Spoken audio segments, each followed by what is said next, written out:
Buenas tardes a todos. Bienvenidos a este primer seminario que organiza Diario Responsable.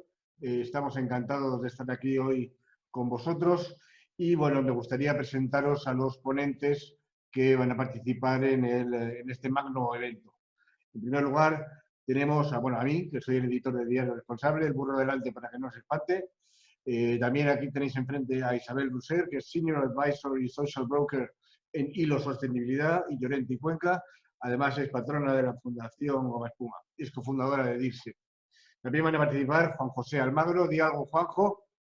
Juan José Almagro. Buenas tardes a todos. Patrono de la Fundación Rafael Nadal y de la Fundación Bicual. Es profesor de la Cátedra de Ética y Responsabilidad Social de la Universidad Comillas, conferenciante. La que no le haya oído, yo le recomiendo que vaya a escucharlo porque es un placer y un privilegio. Y además, escritor, escribe habitualmente en Diario Responsable. ¿Qué más? Que se llama es cofundador y primer presidente de DIRSE. Luego participará Alberto Andreu. Alberto Andreu es profesor asociado de la Universidad de Navarra, Senior Advisor de Ernst & Young y Atrevia y secretario general de DIRSE.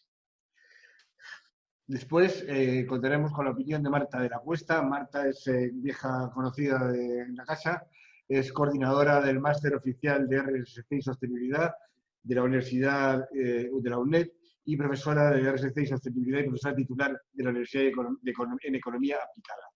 Es cofundadora de Economistas Sin Fronteras, no sé si presidenta en la actualidad, me parece que sí, y del Observatorio de RSC. También contamos con el ínclito Ramón Jáuregui, que habla por sí solo, exministro de la Presidencia y presidente de la Fundación Euroamérica. Buenas tardes, Ramón.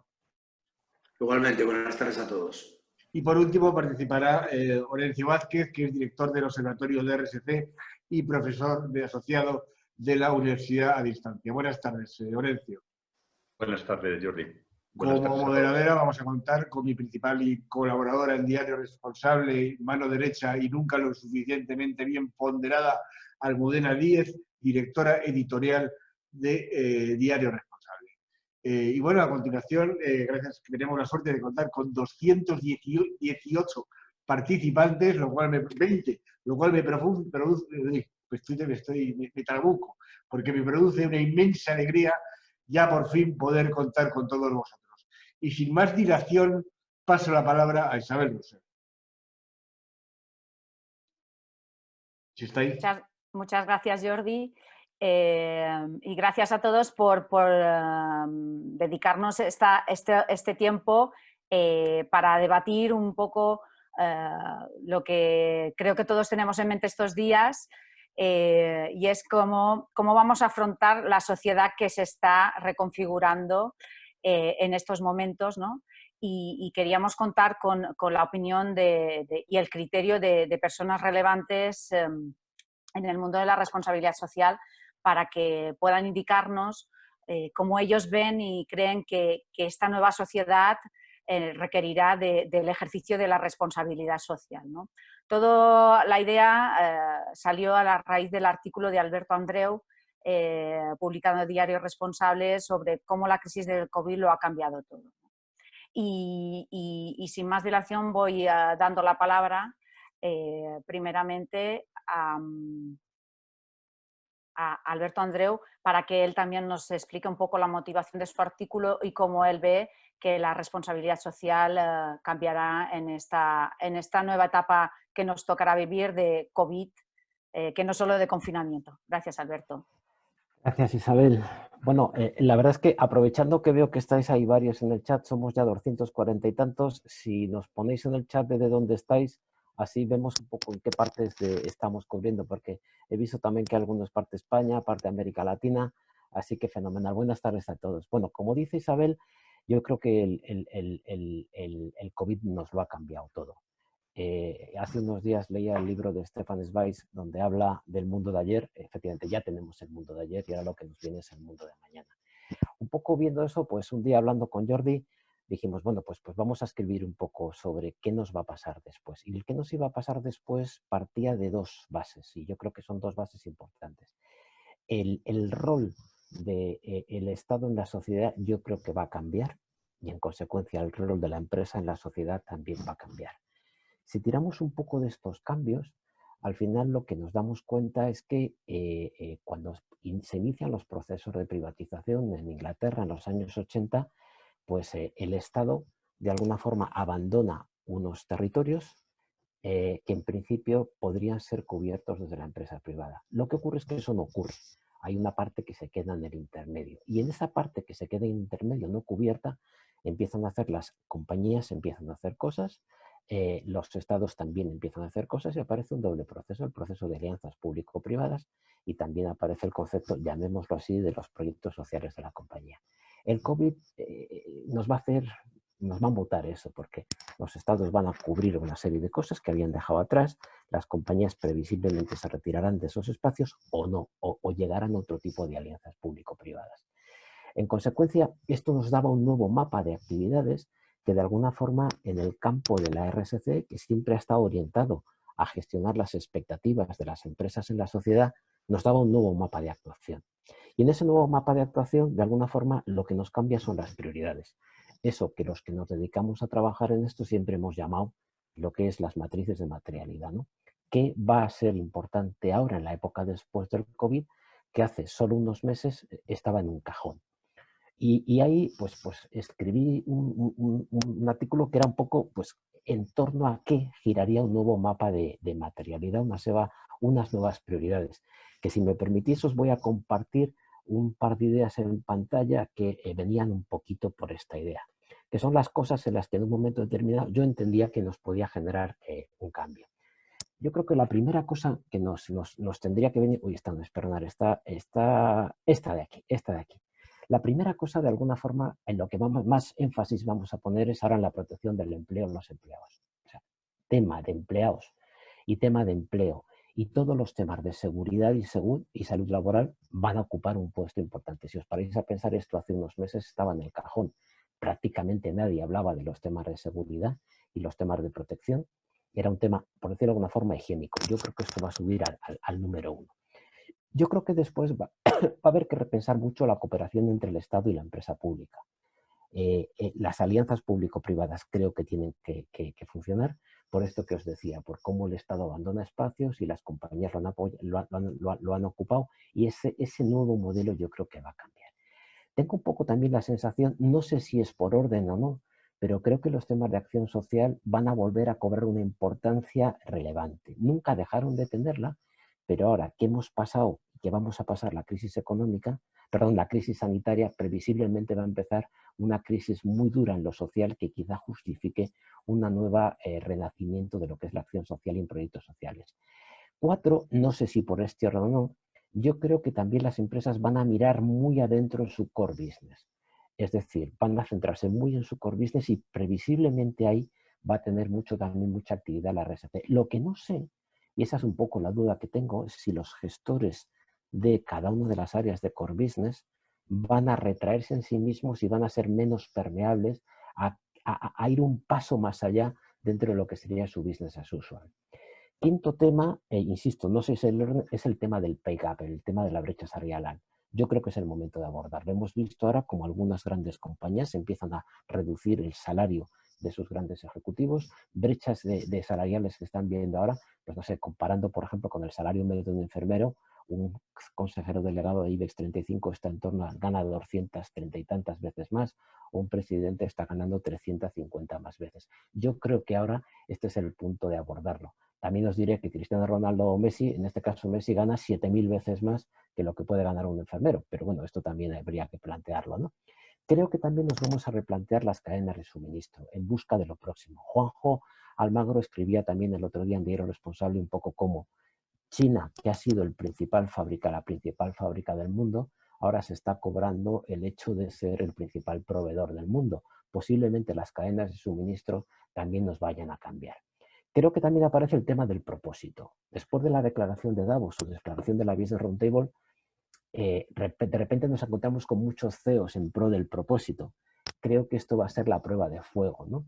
Aquellas compañías que en este momento estén a la altura y cubran su propósito, yo creo que serán premiadas en la época post-COVID. Ojo, y aquellas compañías que hayan cogido el propósito y de alguna forma, como Groucho Marx, le tenían y si no les gustaba lo han cambiado, que también ha habido, pues creo que tendrán su cuota parte de responsabilidad en el mercado. Creo que luego nos va a venir otro elemento que es la gestión del binomio privacidad y salud.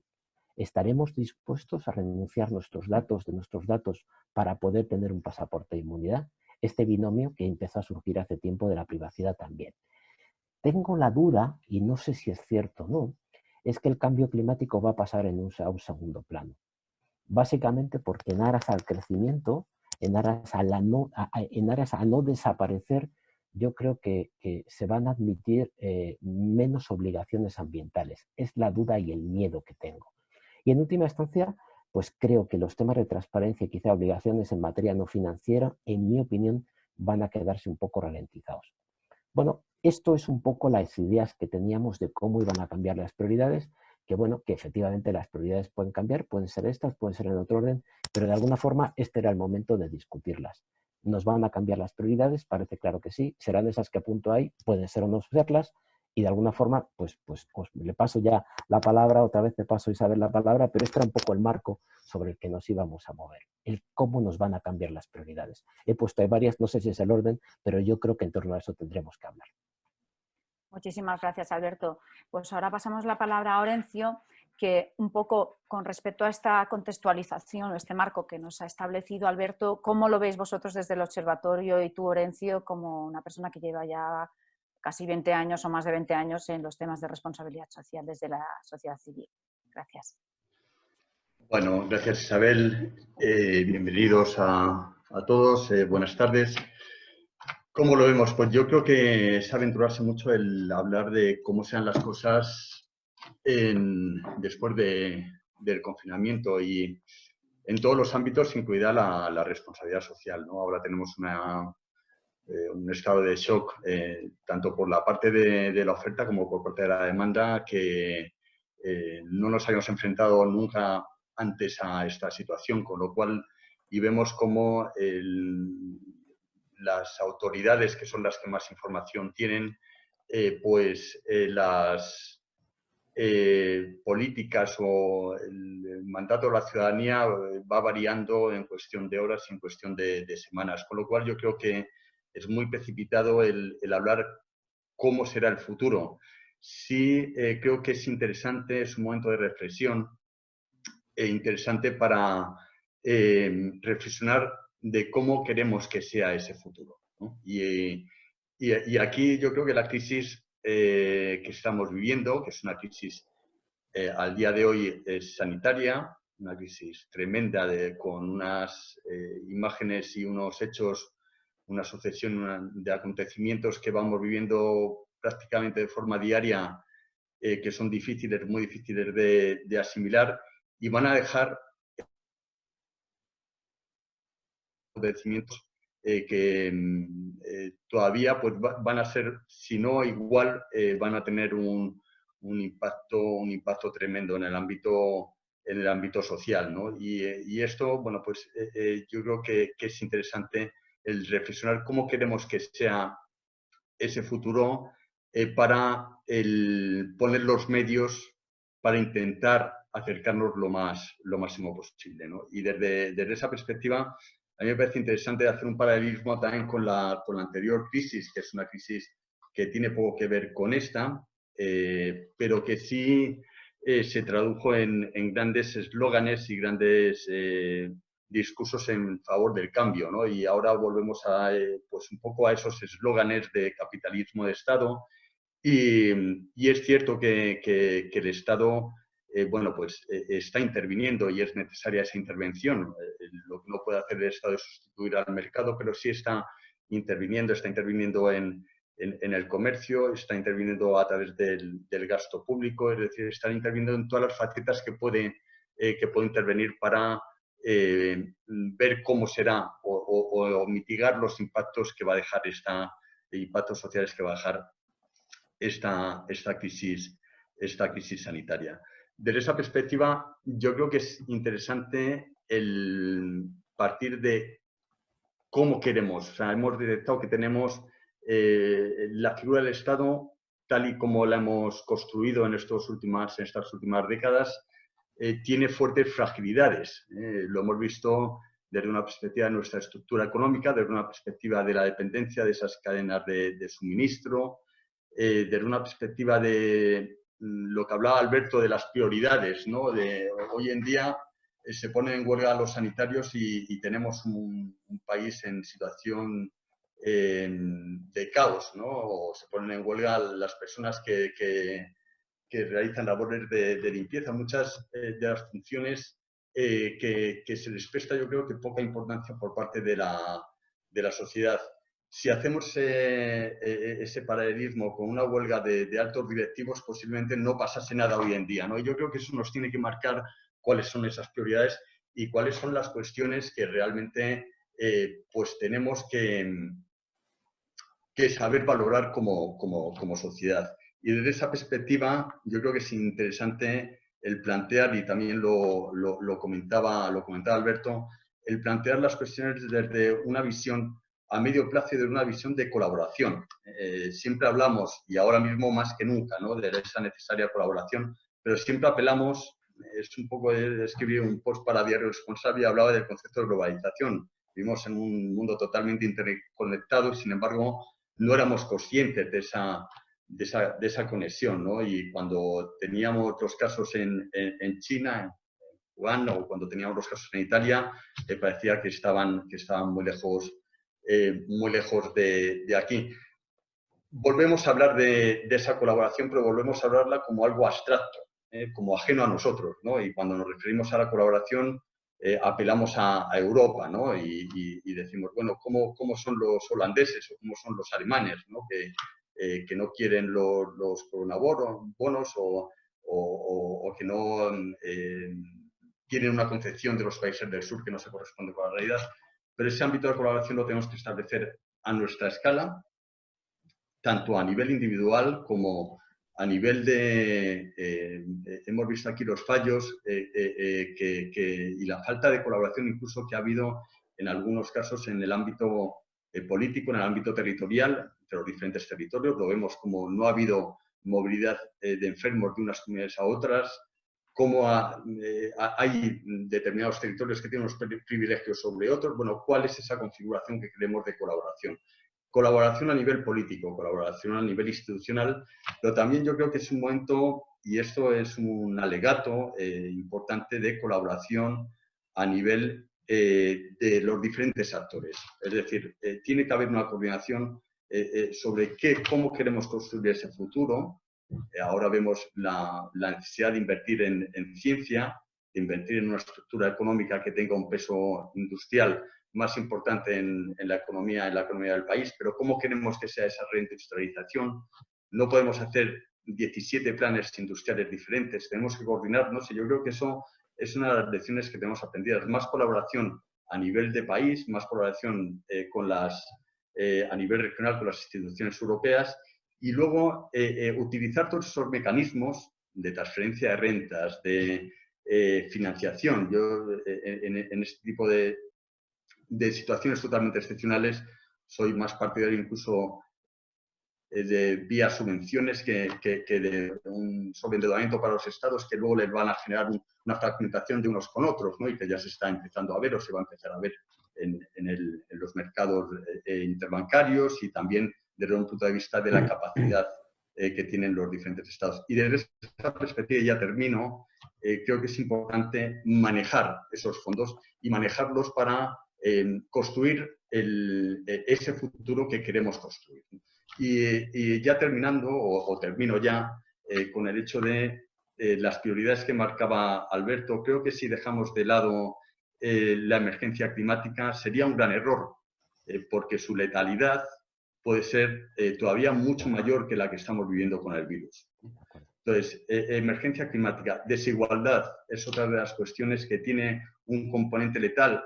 Indudablemente subyace, no es algo tan visible como lo que estamos viendo ahora, pero son temas que son trascendentales para esa reconstrucción, ¿no? Y esa es la oportunidad de una perspectiva de reflexión. Gracias, Orencio. no sé si visteis ayer que Angela Merkel incluso dijo que ese debería ser una vía, la cuestión climática y ambiental, como una vía de salida también, ¿no? De recuperación de posición europea. Marta, ¿cómo lo planteas tú como desde el punto de vista más académico? ¿Cómo estáis valorando todas estas cuestiones y también desde Economistas Sin Fronteras? Gracias. Bueno, pues lo primero, quería agradecer a Diario Responsable la convocatoria y a todos los que nos están escuchando pues la atención que nos están prestando. Hay muchos seminarios de este tipo y espero que aportemos un poquito algo más al debate, ¿no? Yo sí que me gustaría partir de algo que ha comentado Alberto y que mencionaba en el artículo y que tiene que ver con esa reflexión que él hacía en el artículo sobre cómo ahora nos hemos dado cuenta de que no hay una sola economía. Hay diferentes aproximaciones a la economía y una economía importante, que es la que nos lleva todos estos días, en la que estamos viviendo día a día, es lo que llaman algunos economistas la economía fundamental o la economía básica. ¿Y qué es eso, no? Nosotros hace 2 meses, justo antes de la crisis y del confinamiento, celebrábamos una mesa redonda en Economistas Sin Fronteras con un grupo de profesores e investigadores de varios países del Reino Unido, con los que yo vengo trabajando hace tiempo en esto que llaman la economía del día a día, ¿no? Y casualmente pues, se ha puesto un poco de moda, ¿no? con lo que ha sucedido. Básicamente lo que vienen a decir es, destacan la importancia de esa economía oculta o de servicios básicos universales que tienen que ver con nuestra vida cotidiana, ¿no? Esas infraestructuras materiales vinculadas a los servicios que hoy en día son considerados esenciales y que por tanto no pueden cerrar, ¿no? Hemos prestado mucha atención durante mucho tiempo a esa economía del conocimiento, de la alta tecnología, los sectores más competitivos, el mercado, la competitividad, y se ha dejado de prestar atención a estas infraestructuras que lo que nos hacen sobre todo es generar un bienestar básico en nuestro día a día, ¿no? Hablan ellos de la economía mundana o la economía del día a día, ¿no? Estamos hablando de actividades de abastecimiento de energía, de agua potable, saneamiento, alcantarillado, servicios de salud y asistencia sanitaria tan básicos en estos momentos, acceso farmacéutico, educación, servicio minorista de distribución de alimentos, telecomunicaciones, acceso a Internet, transporte público, cuidado de personas, banca comercial minorista. Es decir, esto que parece que es algo que hoy nos damos cuenta de que existe, pues estaba un poco oculto. Este grupo de trabajo venía trabajando desde la crisis anterior, desde el 2008, analizando precisamente lo que mueve este tipo de economía fundamental o economía básica y que viene a ser aproximadamente entre el 60%, depende de los países, o el 47% del gasto semanal de los hogares o en torno a un porcentaje similar en términos de empleo. Lo han analizado, si alguien tiene interés en verlo, en la página web que tiene el grupo de la economía fundación, ellos llaman Foundational Economy.org y tienen documentos de trabajo de varios países, Reino Unido, Alemania, Italia y algunas personas que estamos en España. Entonces, ¿por qué traigo a colación esto? Que ya digo, es una parte de la economía que estaba oculta y a la que quizás se le ha prestado menos atención o ahora se ven las debilidades del sistema, ¿no? Sobre todo lo hemos visto en el tema sanitario, pero ha habido otros aspectos que quizás bueno, pues han sido claves, ¿no? El acceso a Internet hoy en día ha sido el canal, el mecanismo, el servicio básico universal para que cualquier ciudadano pueda tener una vida más o menos digna en estos momentos de confinamiento, ¿no? Acceder a la educación en el caso de los niños o a otros, al trabajo, al teletrabajo. Esto se enlaza con algo que comentaba al principio Alberto sobre cómo en los últimos años, con los procesos de privatización que se iniciaron en los países más anglosajones, ¿no? A mediados del siglo pasado, pero que hoy en día pues, estamos más habituados a ello, se ha dejado en manos de empresas privadas y grandes multinacionales la gestión de estos servicios básicos, de estas infraestructuras que llaman ellos, ¿no? Como es desde la banca comercial y el acceso a servicios básicos bancarios, como a los transportes, a la red ferroviaria, incluso al agua, el acceso a la gestión del agua, a las telecomunicaciones, como antes decía, y las empresas que gestionan estos servicios básicos, yo entiendo al menos, que tienen una responsabilidad social mayor que pudiéramos exigirle a otras empresas que gestionan otros servicios menos esenciales, ¿no? Y por eso, básicamente porque, como ellos señalan, estas empresas extraen valor de los clientes que necesariamente tenemos que consumir sus productos y servicios pues en las zonas donde tienen habilitada esa franquicia para operar, esa licencia para operar. Y por tanto, a cambio de esa ventaja, deberían tener un compromiso más o retornar a la sociedad algo más, ¿no? En términos sociales y en términos ambientales. Es lo que ellos comentan o hablan del concepto de licencia social. Y eso consiste básicamente en que, bueno, esos servicios que prestan tengan una calidad y se garantice el acceso universal en calidad, entendida en el amplio sentido de la palabra, que sean productos no tóxicos, que a veces así los hemos tenido que consumir, o en buenas condiciones de precio, de accesibilidad, de seguridad. Y, por otro lado, también que estas empresas garanticen la calidad en el empleo que generan, ¿no? Hemos visto empresas también de servicios que llaman, pues eso, servicios de salud, de educación, que son más de atención o de cuidados de mayores, de las residencias, donde, bueno, pues en algunos casos la externalización de esos servicios a empresas privadas pues pueden estar primando en la generación de beneficio a costa de condiciones salariales o condiciones laborales no adecuadas, ¿no? En algunos países se ve más el impacto que lo que podemos estar viendo a lo mejor en España, pero es cierto que era una tendencia y es una tendencia generalizada. Por eso, yo creo que un poco ligando de nuevo con lo que decía Alberto, hay que centrar la atención de la responsabilidad social precisamente en el servicio y en la misión de la empresa, en su negocio, en su core business, ¿no? Y también a prestar atención a la cadena de suministro. Uno de los sectores que ellos también consideraban, ya digo, de hace tiempo, básico es el sector de la alimentación, ¿no? Y se ha visto clarísimamente en estos momentos, ¿no? Y cómo, ya decían entonces, acortar las cadenas de suministro y tener garantizado el abastecimiento era clave, ¿no? De nuevo, ahí ese centrar la atención en el negocio y el cómo, de dónde proceden los productos que yo luego suministro a los clientes y en qué condiciones cuido a mis proveedores en términos de no solo de precio, ¿no? Un tema alimentario o agroalimentario pues es importante, sino también en términos de calidad, ¿no? Y por último, pues como decía, pues exigirles ese retorno social o ambiental a cambio de, ¿cómo? ¿A través de qué? Pues a través de cláusulas en los contratos públicos o exigiéndolo cuando hay ayudas públicas, subvenciones, antes lo mencionaba Arencio, en estos momentos está habiendo muchos recursos a disposición de las empresas para poder solventar estos problemas, ¿no? Y eso pues hay que tener cuidado también un retorno y cuidar que no pase, como ha pasado en otras ocasiones, que esas ayudas públicas luego se conviertan a lo mejor en créditos fiscales que generan menos impuestos porque hay unos beneficios menores por parte de las empresas y eso, bueno, pues al final no retorna a la sociedad, ¿no? Supongo que sobre el tema fiscal luego hablarán más adelante. Por último, no sé si voy bien de tiempo, Isabel, si no me paras, me interrumpes. Vas un poco sobrada, sí, pero bueno.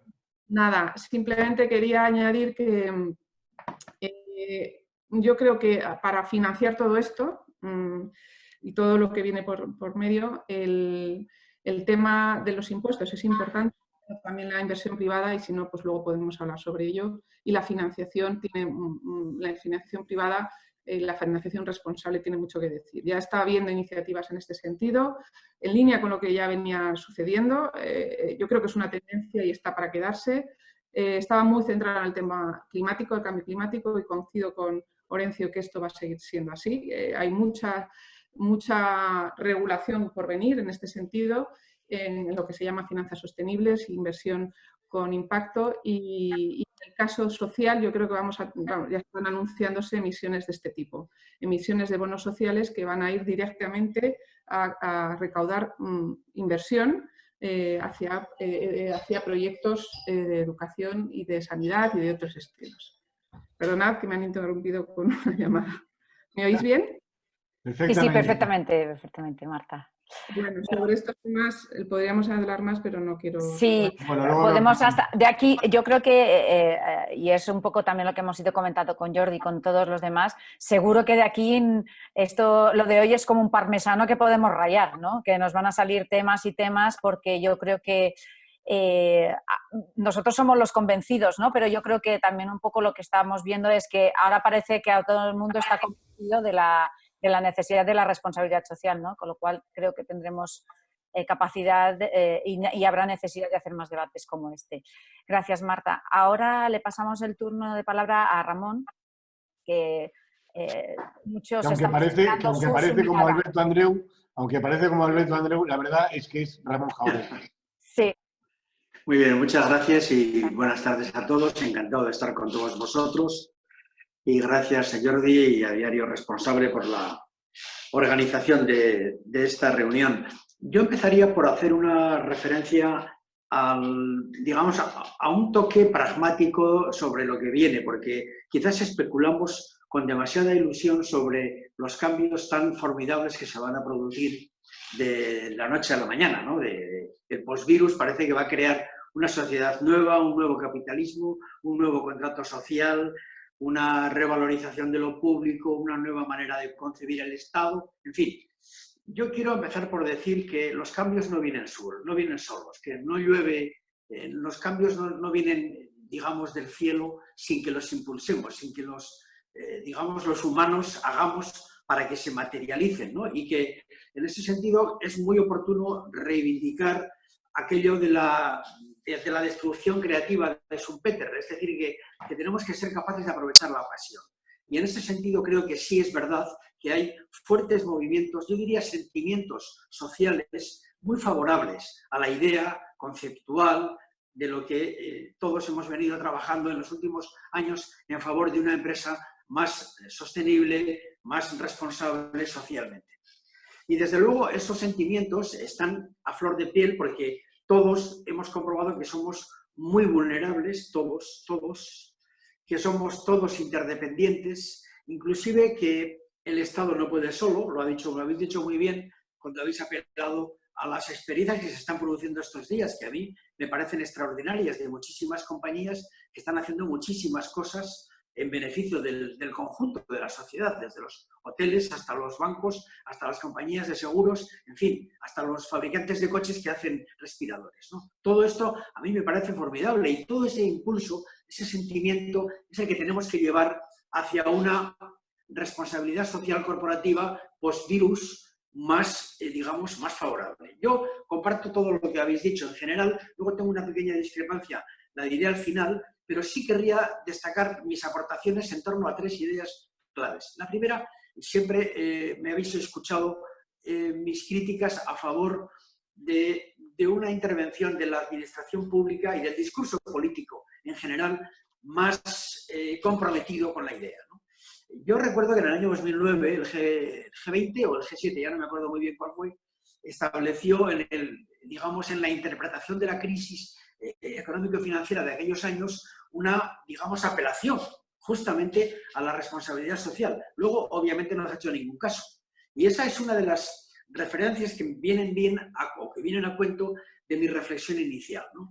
Hubo mucho propósito de renovarlo todo, de un capitalismo más responsable, de una concepción de la empresa distinta y luego eso no ha llegado a nada. Entonces, a mí me parece que la administración pública y el discurso político tienen mucho que decir respecto a lo que son en este momento las herramientas básicas de la responsabilidad social. Los ODS, creo que esto no hace falta que yo insista, la información no financiera también convertida en ley y, por tanto, en fin, ya obligación para muchísimas compañías, lo que son la expansión de la RSC a las pymes y a la cadena de contratación. En fin, en todo esto, la política, el discurso y la administración pública tienen mucho que decir. Y yo creo que esto sí es impulsar los sentimientos y aprovechar en favor de que la responsabilidad social crezca de una manera integral. Esa sería la primera idea, una apelación a la política, una apelación al discurso político, a las acciones políticas, al favorecimiento, al impulso, a las administraciones públicas en general. En segundo lugar, se ha comentado por parte de Marta, y yo creo que es importantísimo, el tema de la fiscalidad. Cuando vemos lo que está pasando, y mucho más en la cultura política del sur de Europa, donde la corresponsabilidad fiscal de los ciudadanos es menor que en el mundo anglosajón, yo me pregunto, y mucha gente se lo pregunta, ¿quién va a pagar todo esto? Porque es que lo que viene es enorme, ¿no?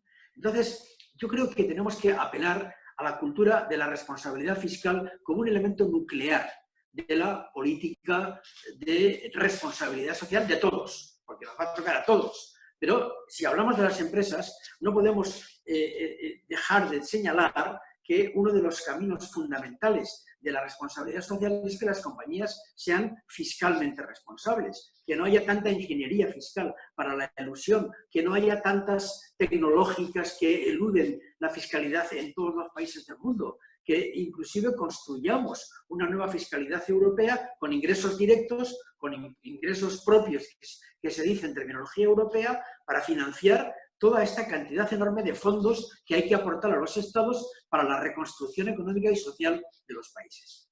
En tercer lugar, yo señalaría el capítulo de la sanidad como un desarrollo, como un derecho humano que tenemos que desarrollar. Y aquí me quiero referir a la preocupación que me surge cuando una OMS, en parte abandonada por los americanos, que tiene como función primordial la capacidad de coordinar los esfuerzos humanos de investigación para que tengamos una terapia, para que cure el virus y una vacuna para que no nos contagiemos, esas dos cosas tienen que llegar al mundo entero. Y esto tiene una apelación directa al mundo farmacéutico y a las compañías farmacéuticas para que mañana en Senegal o en Perú o en El Salvador tengan esos sistemas sanitarios cuando lleguen, que van a llegar el año que viene, esperemos, ¿no? Entonces, esta parte también me parece muy importante. Y por último, mi discrepancia va en relación con el tema del cambio climático. Yo coincido más con Orencio en la idea de que el cambio climático no va a ser un elemento,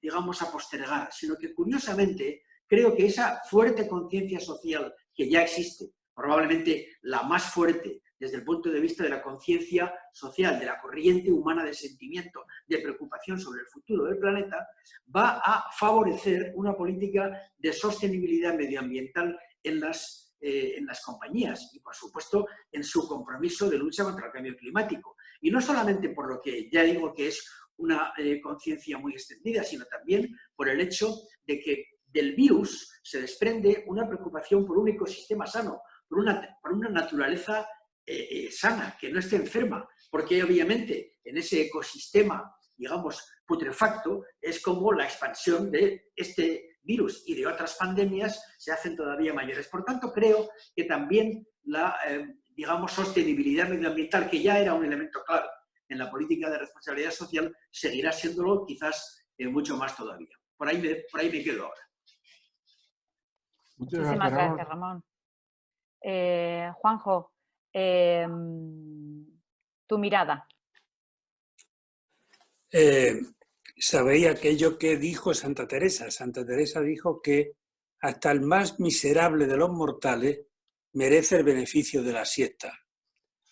Y de la mano de Diario Responsable y de su editor y presidente Jordi Jaumà, nos hemos que vive en un paraíso fiscal, como vemos detrás. Exactamente. Pero no hemos quedado. Así que hay que pedir disculpas por dejaros sin siesta, pero a mí me parece que merece la pena este rato.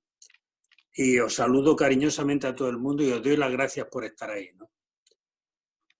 Yo no soy ni sabio ni todólogo y por lo tanto lo que voy a hacer es divagar sobre algunos temas. 5 puntos que trataré de meter en estos 5 minutos que tenemos cada uno de nosotros, ¿no? El primero de ellos tiene que ver con la globalización y al final una constatación evidente.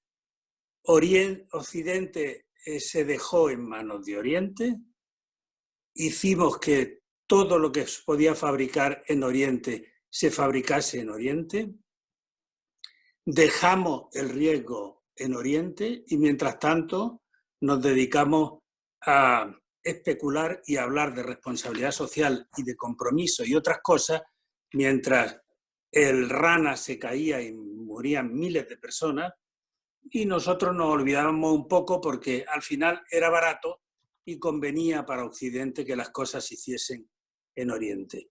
Y de Oriente ha venido la pandemia y de Oriente probablemente venga la solución en forma de vacuna o de algún otro medicamento, ¿no? Esta es la enorme paradoja de esta crisis brutal que el mundo está padeciendo. Que tenemos que poner de relieve que es una crisis brutal, única, desconocida. Y como tal, nadie estaba preparado para atenderla, más allá de que los occidentales y singularmente los europeos nos quedamos los más listos del mundo. La segunda cuestión es que afortunadamente nos ha traído la crisis 2 temas extraordinariamente positivos. Uno, que hemos descubierto la importancia del otro y no solo la importancia económica, como Alberto decía en su artículo, sino que hemos descubierto que existen con nombre y apellidos cajeras de supermercados y panaderos y gente que nos vende el kiosco todos los días, el periódico todos los días en un kiosco, y los conductores de autobuses o los conductores de metro o los que limpian las calles, etc. Hemos descubierto la presencia de otro y hemos descubierto la presencia del otro en los vecinos que no sabemos ni siquiera cómo se llaman y que después de 6 semanas los saludamos cariñosamente todas las tardes a las 8, ¿no? Eso lo hemos descubierto. Y hemos descubierto también que han nacido brotes de solidaridad. Adela Cortina decía que ojalá esos brotes de solidaridad vengan para quedarse, pero yo no sé si vendrán para quedarse o no. Están ahí los brotes de solidaridad y probablemente tendremos los ciudadanos que darnos cuenta que hay que alimentar esos brotes de solidaridad para que se cumpla de una u otra forma este compromiso, que no otra cosa es la responsabilidad social, ¿no? Descubrir al otro y estos brotes de solidaridad nos han puesto de relieve fundamentalmente otro tema, y es que hay ausencia de liderazgo en el mundo. Hay ausencia de liderazgo político, ausencia de liderazgo en las organizaciones internacionales, excepto Trump. Pero bueno, Trump es tonto, por lo tanto no cuenta los efectos, ¿no? Y que nos hemos dado cuenta también de que los países gobernados por mujeres, fijaos qué cosa más graciosa, son los que mejor han funcionado en la crisis, ¿no? Nueva Zelanda, Islandia, las mejores. ¿Por qué? Porque han sido capaces de dirigirse a la gente desde la honradez, mirando a los ojos y pidiendo que la gente se una uno con otro y trabajen de consumo para sacar adelante a la ciudadanía de lo que esta crisis suponía, ¿no? Y yo creo que en algún momento los occidentales singularmente nos hemos caído Belerofonte y pensamos que esto no nos iba a afectar, y esta especie de semidioses que se creyó Belerofonte hasta que cayó y vagó por la tierra tullido y ciego por culpa de Zeus, nos va a devolver a una realidad que es la realidad que nunca debíamos haber perdido.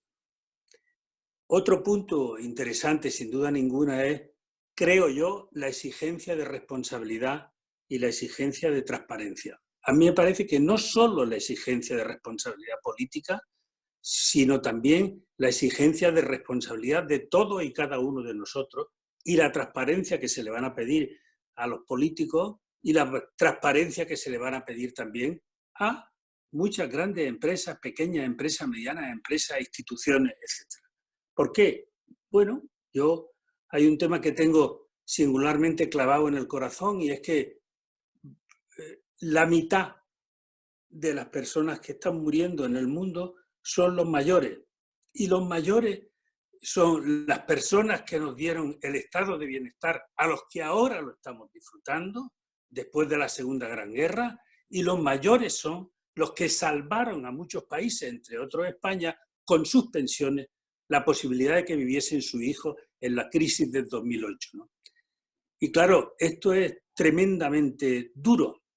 No solo en España han muerto 15.000 mayores. En Bélgica, que tiene el mayor número de muertos por habitante, hay 7.500 fallecimientos a día de hoy y hay 4.000 y algo mayores. Y han muerto en residencias que se han convertido, residencias de tercera edad que se han convertido en ratoneras y que en muchas ocasiones especulaban con la vida de los mayores, precisamente, ¿no? Esta ausencia de liderazgo en algún momento tendremos que ponerla de relieve. Y por último, y hablando de la reconstrucción, a mí me parece que este es un tema que nos importa singularmente a todos. Aquí no puede haber una reconstrucción sin que participen los estados, las instituciones supranacionales, las grandes empresas, las pequeñas empresas, los ciudadanos, todo el mundo, todo el mundo. Y lo esencial es ponerse de acuerdo en ponerse de acuerdo. Y una vez que nos hayamos puesto de acuerdo en que nos vamos a poner de acuerdo, seguramente las cosas serán más fáciles, ¿no? Yo he leído hoy un informe norteamericano en el que dice que se van a destinar por parte de los bancos centrales 6 billones de dólares para la reconstrucción. Os recuerdo que en la crisis del 2008 los bancos centrales dedicaron 3 billones de dólares, es decir, se va a dedicar el doble, porque todavía no sabemos cuál va a ser el alcance. Yo desde luego no lo sé cuál va a ser el alcance, ¿no? Pero lo que tengo muy claro es que no puede haber 60 millones de parados en Europa, como McKinsey ha dicho hace un par de días, ¿no? No podemos tolerar que eso ocurra.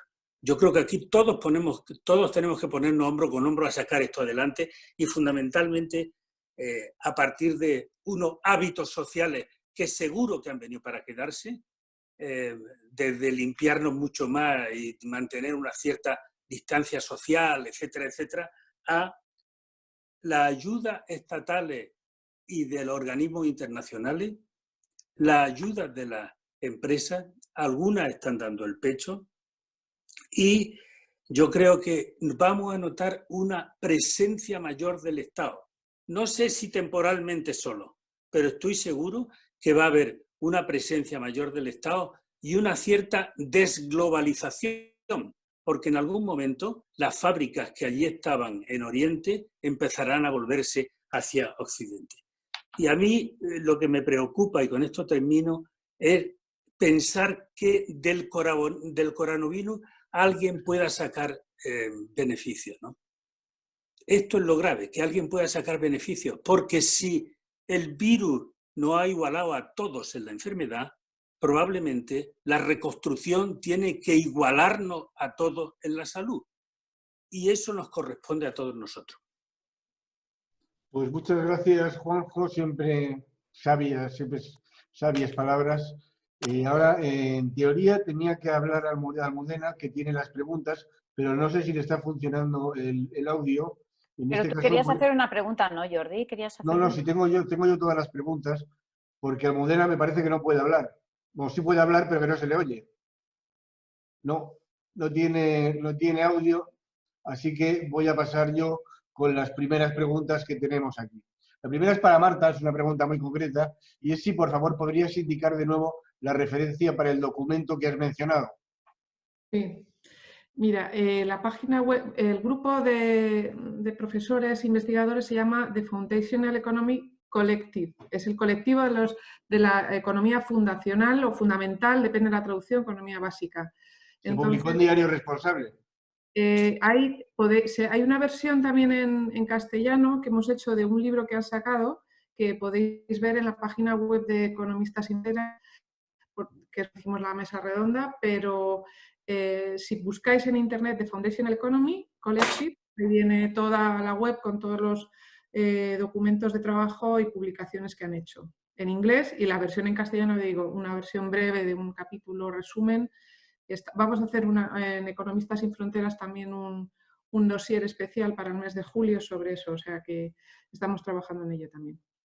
Gracias. Muy bien, como hay un montón de preguntas, yo las voy a repartir por personas para que no todo el mundo opine de todo, ¿vale? La siguiente pregunta dice, ¿esta crisis ha aumentado realmente la sensibilidad social de las empresas o va a potenciar la RSE como instrumento de marketing sin un cambio real en sus criterios de actuación? Orencio y Ramón, por ejemplo, ¿podríais contestar a esto? Repito la pregunta. ¿Os podéis contestar vosotros? Repito. Los micrófonos. Ramón, dale el micrófono. Sí. Yo creo que... perdone. Yo creo que la acción social que decía antes Alberto, que va a aumentar, puede ser al mismo tiempo un peligro para que volvamos a la vieja responsabilidad social concentrada en el marketing social. Eso es evidente, ¿no? A mí, insisto, que creo que se han producido comportamientos muy responsables durante esta crisis y estoy con Alberto en que probablemente después de la crisis va a haber mucha acción social, porque las alianzas público-privadas van a intensificarse. ¿Por qué? Pues porque el Estado no llega a todo y porque las empresas tienen mucha responsabilidad, es evidente, ¿no? Ahora, haríamos muy mal si esa responsabilidad social se concentra en el marketing social y en la acción social solo. Por tanto, tenemos que estar al frente, en la vanguardia, para denunciar esa tendencia o esa tentación. Nada más. ¿Orencio? Bueno, yo creo que, mira, ahora mismo, si yo me pongo en situación de una empresa, y me imagino que en muchas será así, pues están pensando en cómo terminar de adaptar el teletrabajo. Luego, en cómo va a ser el periodo en el cual, bueno, pues va a haber una situación un poco ambigua, ¿no? Esa nueva realidad, ¿no? Y luego, en si van a sobrevivir o no a esta situación. Con lo cual, bueno, sí está habiendo pues muchas acciones que son acciones interesantes y que yo creo que han ganado el mensaje de la comunicación y creo que hay un riesgo de, como dice Ramón, de una vuelta atrás, ¿no? De un retraso en temas que ya estábamos empezando a hablar de indicadores, de transparencia, de rendición de cuentas, de gestión, básicamente, ¿no? Y creo que eso era muy interesante. Lo que pasa es que eso era la foto de antes del confinamiento, ¿no? Y ahí otra de las cuestiones que creo que es interesante y que se ha apuntado es el cómo se pueden condicionar esos incentivos, ¿no? Antes hablaba de la fiscalidad. Dinamarca, Polonia y Francia ya han dicho que con los fondos de reconstrucción a nivel de país no van a poder acceder a esos fondos aquellas empresas que tengan sedes o filiales en paraísos fiscales. Y me parece una situación justa y yo creo que eso se tiene que extender todavía más.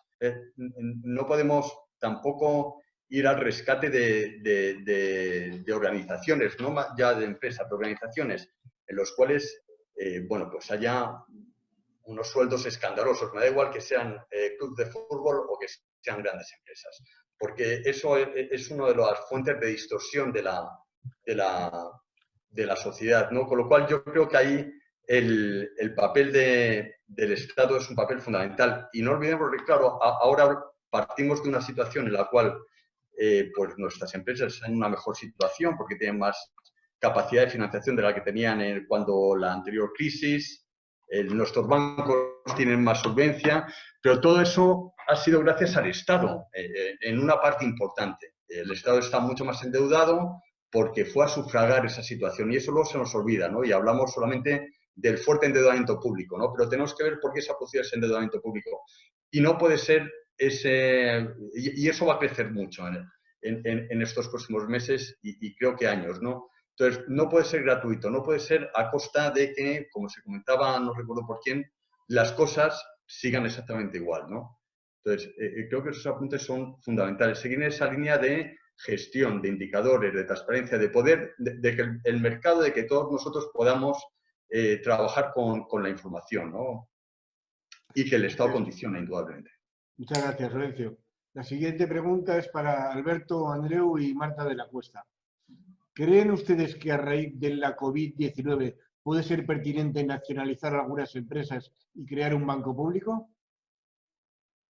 Bueno, ¿alguna institución? Empiezo yo, perdón, Alberto. No sé si, no te veo. ¿Estás por ahí? Bueno, ¿me oís, verdad? Sí. Sí. No, decía, bueno, alguna entidad, algún país ya ha anunciado que va directamente a invertir en empresas, directamente, evitando el canal de intermediación a través de bancos de desarrollo, ICO de turno, y de ahí a los bancos y de ahí a la empresa. Es decir, yo creo que la experiencia de la crisis demostró que a veces el dejar en intermediarios el acceso al crédito no ha llegado al último beneficiario. Por tanto, pues llamémosle banca pública, banca verde, también hay el Banco de Inversión, ya el Europeo de Inversiones puede denominarse como un banco verde porque ha anunciado que no va a apoyar proyectos que tengan un contenido ambiental negativo en términos de descarbonización o de emisiones de carbono. Pues parece que tenemos temor a la palabra de banca pública, pero de alguna manera se está haciendo ya en algunos países incluso muy liberales desde el punto de vista económico, con lo cual no lo descarto en absoluto. ¿Alberto? Yo, la verdad es que creo que hay que huir de mantras. El mantra de la empresa privada lo hace mejor que el Estado creo que es un mantra y en algunas ocasiones es así.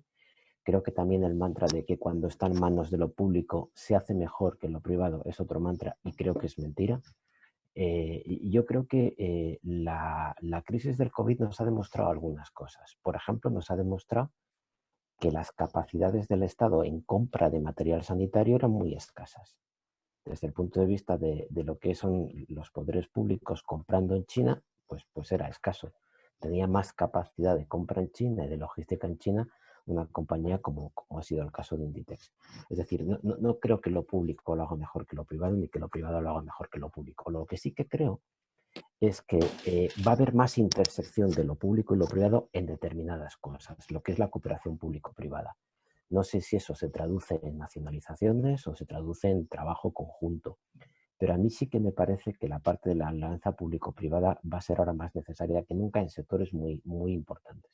Por ejemplo, yo creo que en el sector del turismo, que va a sufrir un varapalo enorme como consecuencia de la crisis, en el sector de la hostelería, que también lo va a sufrir.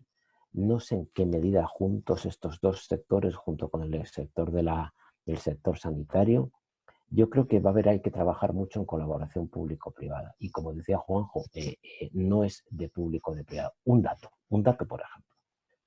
En este momento hay en sanidad privada capacidades para hacer en determinados sitios test PCRs y test de anticuerpos que no se están utilizando por parte de lo que es la sanidad pública. Me parece una pérdida de oportunidad. Yo sí creo en esta colaboración público-privada y me parece que por ahí tenemos que tirar.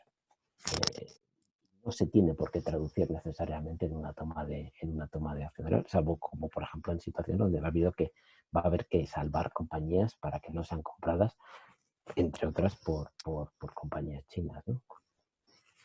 Muchas gracias, Alberto. Pues la próxima pregunta va para Isabel Rousser y para Juan José Almagro.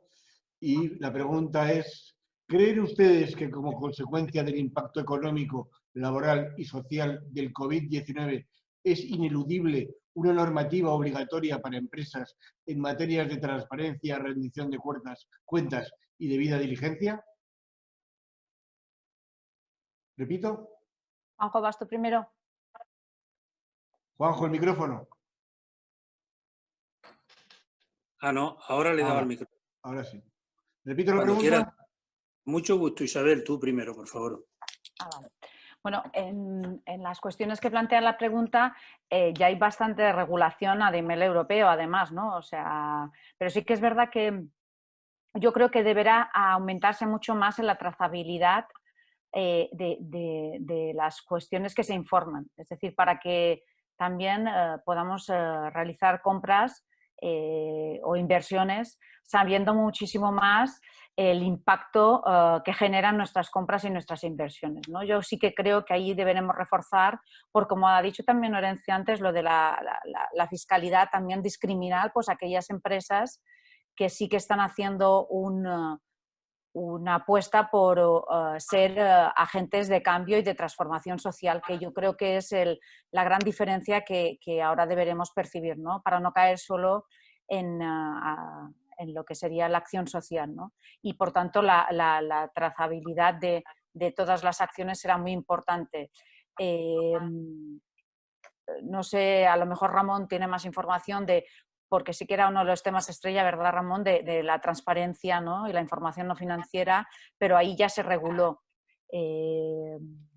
No creo yo que vaya a aumentar muchísimo más esta cuestión. Después de Juanjo. No, digo que en cualquier caso la regulación que hay en Europa y en España singularmente por estos temas, a mí me parece que va siendo cada vez más exigente, ¿no? Y ahí deberíamos estar. Con el añadido que antes mencionó Ramón, que es el famoso tema de la elusión fiscal, que yo creo que es un asunto al que alguien tendrá que meter mano en algún momento. Pero fijaos si es necesaria la transparencia. Hoy he leído una entrevista que le hacían a Saskia Sassen, que fue una socióloga que fue Premio Príncipe de Asturias en 2013, y el titular de la entrevista es: a la larga el enemigo no será el virus, sino las grandes empresas. Dice la socióloga, el virus pasará, dentro de 6 meses nos habremos olvidado, seguirán existiendo las grandes empresas, que por otra parte han canibalizado el término empresa para ellas mismas, cuando las pequeñas y las medianas representan 93, 94, 95% del tejido industrial en todo el mundo. Y yo creo que es necesario pedirle a quien tiene el poder, y el poder lo tienen las grandes empresas, responsabilidad. Quien más poder tiene la responsabilidad. Y esa no es una frase de Spider-Man, aunque se diga en la película de Spider-Man, sino que la dijo Franklin Delano Roosevelt hace casi un siglo. Y es verdad, yo creo que a las grandes instituciones hay que pedirles que sean transparentes, porque la transparencia no es una humillación, la transparencia es una obligación cuando manejamos dinero público o dinero privado en nombre de otro. No, yo solamente quería añadir que efectivamente este tema es uno de los grandes elementos nucleares de la responsabilidad social, la transparencia, la información. Yo pienso que va a seguir aumentando. Antes comentaba Marta todo lo que tiene que ver con la financiación sostenible, pero aprovecho para decir que ya tenemos una ley en esa materia, y que esa ley, la ley europea que entró en vigor en el año 2019 en España, ya establece que un número de empresas, las que tienen más de 500 trabajadores, una determinada facturación, tienen que establecer la información no financiera. Pero aprovecho para decir, en la línea de lo que plantea la pregunta, que en el año 2021, es decir, el año que viene, ya esa misma ley establece que las empresas obligadas a presentar obligatoriamente la información no financiera son las empresas de más de 250 trabajadores, no lo más de 500. Por tanto, duplicamos el ámbito de aplicación de la ley, y eso viene el año que viene. Y además, conectando con un tema que ha mencionado Juanjo, ¿no? Yo también sí creo que esta crisis del COVID nos está demostrando, y como decíais antes de Juanjo, ¿no? lo de que nos hemos dado cuenta de los otros, y nos hemos dado cuenta que el tejido empresarial de verdad lo componen, lo vertebran pequeñas y medianas empresas, ¿no?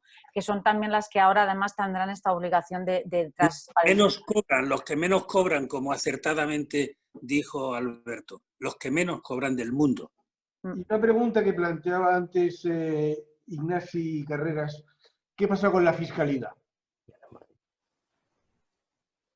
¿Qué pasa con la fiscalidad? ¿Sí? Pues con la fiscalidad pasa que estamos ante una necesidad enorme de que haya digamos, una información también no financiera en este caso, pero que tiene que ver con la fiscalidad como parte elemental de la información no financiera. Y yo en ese sentido aprovecho para decir, puesto que pregunten ese Carreras, que Intermonos Fund tiene una de las herramientas más avanzadas para la medición de la digamos, responsabilidad fiscal de las compañías. Yo estuve en un seminario que hace un año se celebró en el que Intermonos Fund presentaba su propia herramienta. Y eso tiene que ver con una conciencia social cada vez más amplia, que ha tenido mucho, digamos, impulso como consecuencia de la alarma social provocada en Europa con no solamente los paraísos fiscales, sino también con las competencias desleales que nos hacemos unos a otros, especialmente Holanda o antes el Reino Unido con sus Islas Vírgenes y otros espacios fiscales opacos, con relación a los propios estados, o Luxemburgo, que no lo he citado. Entonces, toda esta alarma social que ha surgido va a acrecentarse cuando se vea que las haciendas nacionales están famélicas, están incapaces de poder enfrentarse a una universalidad económica, a una globalización económica, a una ingeniería fiscal cada vez más sofisticada, a cada vez más espacios fiscales opacos. Entonces, pienso que la demanda de responsabilidad fiscal es un elemento nuclear en este momento de lo que llamamos responsabilidad social. Muy bien, pues vamos a pasar a la siguiente pregunta, que por ejemplo podrían contestar Florencio y Isabel.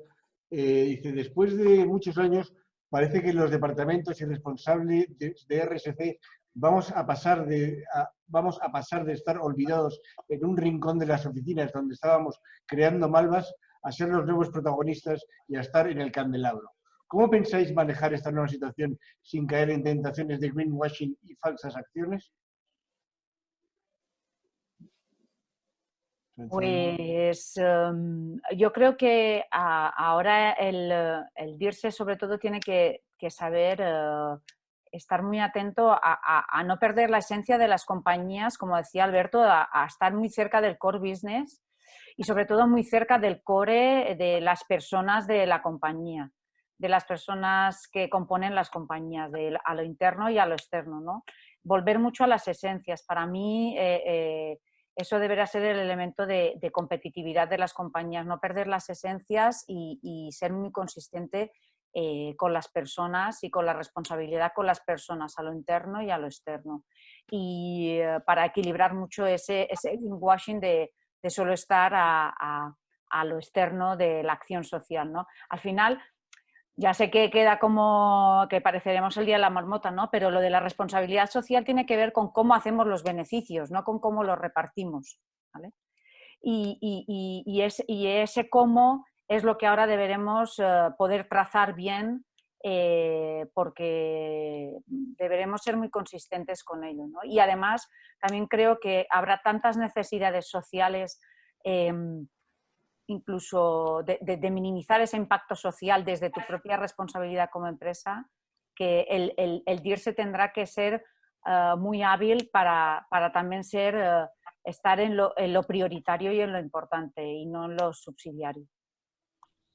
Gracias. Horacio, en vez de esta pregunta te voy a hacer otra porque si no tenemos tantas que se van a quedar sin contestar. Dice, mira, por otro lado, parece que la nueva realidad se va a fundamentar en la sostenibilidad. Para las empresas se presenta como una necesidad el saber crear y o consolidar o potenciar una cultura interna basada en valores y compromisos. ¿Con qué herramientas o palancas se puede contar para generar o incidir en esta cultura interna basada en la sostenibilidad? Lorenzo. Sí, ahora, vale. Yo creo que la principal herramienta es cuando hay presión normativa, bajo mi experiencia. O sea, cuando antes se comentaba la ley 11/2018 de información no financiera y eso ha supuesto un revulsivo porque no es que tengan que elaborar una información sobre cómo gestionan impactos y riesgos en derechos humanos, corrupción, etcétera, etcétera, sino que eso sube al Consejo de Administración y tiene que estar formulado de forma individual por todos los miembros del Consejo de Administración. Y si alguno no lo formula, no firma, tiene que explicar los motivos. Entonces, eso es importante, porque cuando a estas personas que cada vez tienen más responsabilidad jurídica, les ponen un tema delante y esto va al informe de gestión y va a la Junta General de Accionistas y tiene que votarse como puntos para el orden del día y tal, puedo caer en falsedad. Y además, ya digo, oye, ¿qué me estás trayendo aquí? Y luego hay otro factor porque realmente yo creo que tenemos que ser conscientes de cuál es la condición humana, ¿eh? No sé quién lo comentaba antes, hay muchas expectativas de que esa condición humana vaya a cambiar en cuestión de meses, ¿no? Yo tampoco soy tan sumamente optimista con ello. Y esta persona al final va a pedir no solamente que le garanticen que lo que pone ahí sea verdad, sino que va a pedir cómo estoy con respecto a mis competidores. Y eso es lo que realmente le va a importar y le va a motivar en la mayor parte de los casos. Con lo cual, yo creo que el tema normativo es uno de los factores pues fundamentales para que estos temas calen dentro de las empresas y realmente haya bueno, pues un mayor conocimiento y una mayor preocupación por parte de quien toma las decisiones, que al final en raras ocasiones y lamentablemente no es el dirse, sino que son las personas que están en los consejos de administración y en la alta dirección. Si todo eso lo empujamos, yo creo que es favorable, pero hay que empujarlo desde el punto de vista de tener criterios claros, de tener información, de bueno, evitar esa nebulosa que se puede generar y que al final genera más confusión que aporte, ¿no? Entonces, bueno, yo creo que ese aspecto es positivo. Seguir avanzando en esa línea en la que estábamos antes de la alerta sanitaria, ¿no? Jordi, una cosita, que nos quedan 5 minutos para nos terminar. queda hasta las 7. Nos queda. No, 7, no, habíamos... Hasta las 7. La reunión está programada hasta las 7, la ha programado Almudena. Yo no... Pero bueno, creo que... Bueno, habíamos anunciado hasta las 18:45 y habíamos quedado entre todos nosotros a las 18:45. Lo digo porque el público también lo tenía ahí en sus agendas y todos nosotros. Lo digo porque ya estábamos en 256 participantes y claro, la gente se está desconectando. Lo digo porque vayas haciendo a lo mejor las últimas preguntas y cerrando también. Bueno, yo quería hacer una pregunta... bueno, yo que pregunta directamente. Personalmente espero, es para Alberto Andreu, espero que el cambio climático no pase a un segundo plano. Sería repetir el tremendo error de 2008 por no tener en cuenta una visión más holística, pues tanto en la esfera medioambiental como la social no son compartimentos cerrados y aislados, sino que hay que tener en cuenta los flujos existentes entre ambas. Si así fuera, dentro de un tiempo estaremos confinados a nuestro propio planeta, buscando fórmulas de escape. ¿Cómo afecta el medio ambiente a todo este tema, Alberto? El micrófono. A ver, yo también lo espero. Lo que pasa es que los humanos tenemos una capacidad enorme de darnos 2 veces y 3 y 4 y 5 en la misma piedra. Yo lo espero. Pero claro, te encuentras a personajes que están hoy gobernando pues como Trump, como Bolsonaro. Y muchas veces yo me pregunto, me hago la pregunta de cuántos mini Trumps o cuántos mini Bolsonaros tenemos en determinadas posiciones, en determinadas compañías. ¿Dónde viene el miedo? El miedo viene de que cuando tienes que crecer mucho y cuando vamos a tener una situación de caída de PIB muy importante en los próximos meses o incluso posiblemente en los próximos 2 años, cuando puede haber, como antes comentaba Juanjo, 60 millones de parados en Europa, según el último informe de McKinsey, cuando tienes todos esos problemas, posiblemente se ponga en la balanza si el impacto ambiental o la necesidad de crecimiento. Ya lo estamos viendo, el desconfinamiento en determinados países, pues oye, da igual, no los confino porque me da lo mismo. Ese es un poco el riesgo que corremos. Yo no creo que haya que quitar atención. Mi miedo, de alguna forma mi reflexión en voz alta, es que en aras del crecimiento va a dar un poco igual ahora mismo determinadas cosas. Y una de ellas pudiera ser esto. Salvo que seamos capaces de hacer una cosa que creo que es por donde tenemos que ir, que es como decíamos, ¿no? Y es establecer una relación nítida entre la salud, porque creo que va a subir a primer plano, y el clima. Si nosotros somos capaces de alguna forma, desde un punto de vista de posicionamiento ambiental, vincularlo a la salud, creo que entonces lo volveremos a subir a primer nivel. Esa es un poco la reflexión. El miedo de que cuando tengo que ganar dinero, porque si no me muero, va a dar un poco todo igual. Y creo que la clave es vincularlo, como antes decía Ramón y como antes también decía Juanjo, ¿no? Vincularlo a lo que es básico, que es la vida, que es en consecuencia la salud. Muy bien, pues muchas gracias a todos. No sé si alguien más tiene algo más que decir. Si es así, que levante la mano ahora y si no, que calle para siempre. Y a ti, ¿que tienes algo que decir, Marta? Nada, simplemente ahondar en lo que quería decir al final de por dar un poco de esperanza, ¿no? En el tema de lo verde, yo creo que está para quedarse. O sea, los pasos dados desde el 2018 hasta ahora por parte de la Comisión Europea en todo el plan de finanzas sostenibles han llegado hasta el punto de incorporar incluso en la regulación bancaria aspectos impensables hace unos años, ¿no? De reducir el consumo de capital de los bancos en favor de aquellos préstamos que den con un impacto menor desde el punto de vista ambiental. Con lo cual, si además de lo fiscal, lo financiero apoya lo verde, yo creo que esto no tiene vuelta atrás. Espero, y más allá de la reflexión que todos tenemos de la conexión entre salud y un ecosistema diverso y saludable, como decía Ramón. Por dar un poco de esperanza verde al final. Gracias, Marta. Almagro, ¿querías decir alguna palabra más? Que como estáis hablando de verde, a mí me viene inmediatamente a la cabeza mi tierra huetense y la oliva. Hay que trabajar estilo olivar. Y trabajar estilo olivar es dar fruto sin postureo, sin hacer ostentación de nada. Dar fruto. Y cuando uno es capaz de dar fruto, hombro con hombro, de consumo, las cosas salen.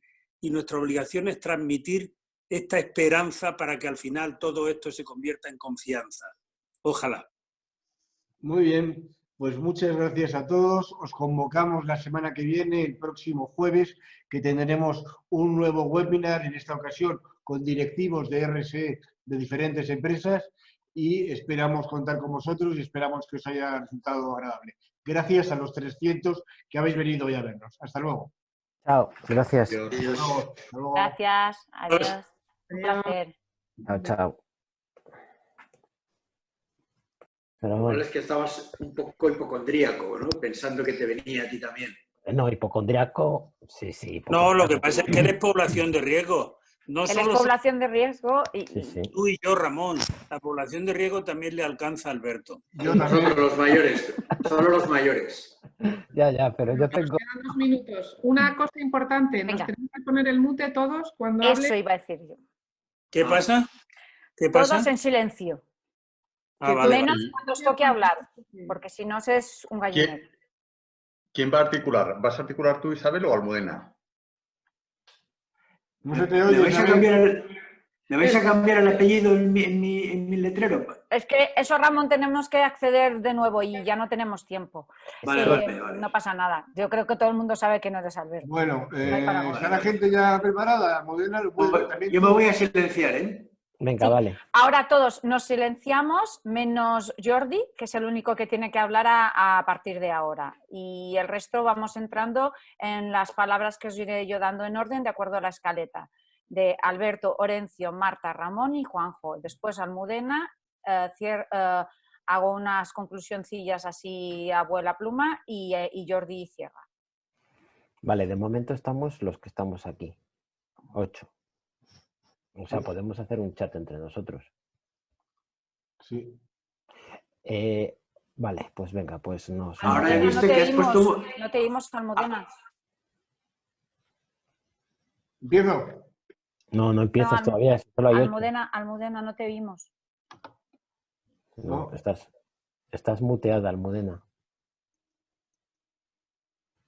Modena, Jordi, ¿se ha conectado gente ya? No.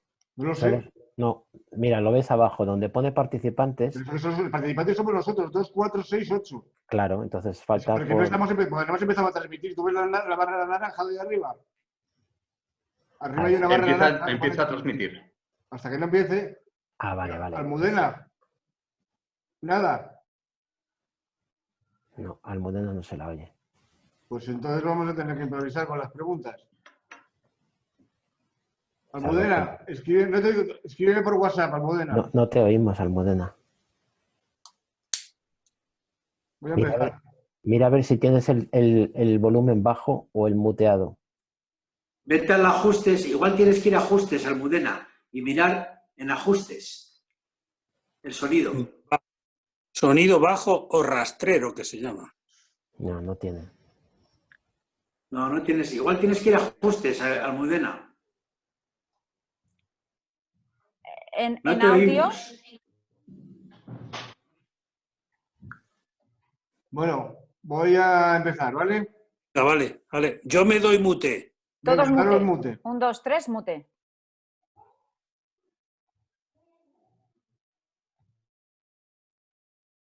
Hola, buenas